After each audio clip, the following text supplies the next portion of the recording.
Hello guys, welcome to again iTechHub YouTube channel and my name is Dhruvin.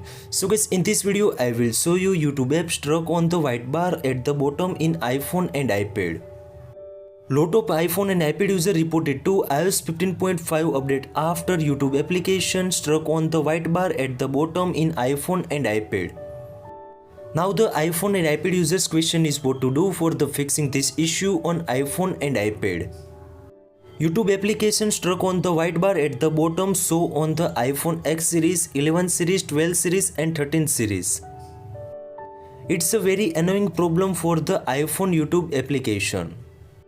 So guys, before the starting this video, please make sure you subscribe my channel, like, comment and share, and also press the bell icon for the more informative video about iPhone and iPad and Android. iPhone users to say when the YouTube video play on the full screen, that time automatically white bar struck on the bottom in iPhone and iPad.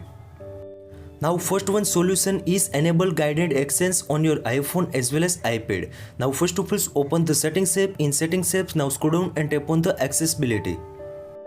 In the accessibility you can see also guided access option is available. Now please make sure tap on it.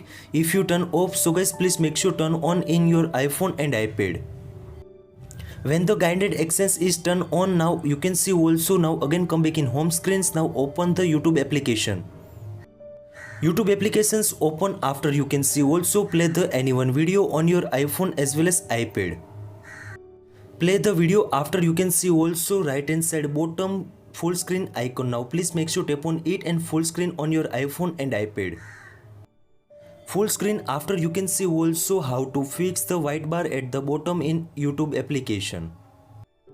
Now the trick is simple to enable the guided access on your iPhone and iPad. In the My iPhone 7 Plus simple tap on the 3 times at the home buttons. You can easily enable the guided access on your iPhone and iPad. After again tap on the new password, now again enter your verified password. You can enable the guided access on your iPhone and iPad. If you remove the guided access, so guys simply again tap on the 3 times at the home buttons. You can easily end the guided access on your iPhone and iPad. This way too you can easily white bar problem fix on your YouTube applications on your iPhone and iPad. Now the second solution is most important, latest versions to update your YouTube applications. This way too you can easily fix your problems. I hope this video helpful for you. Thank you so much. Please subscribe my channel, like, comment and share. If you have any query about that, so please DM on my Instagrams. Thank you so much.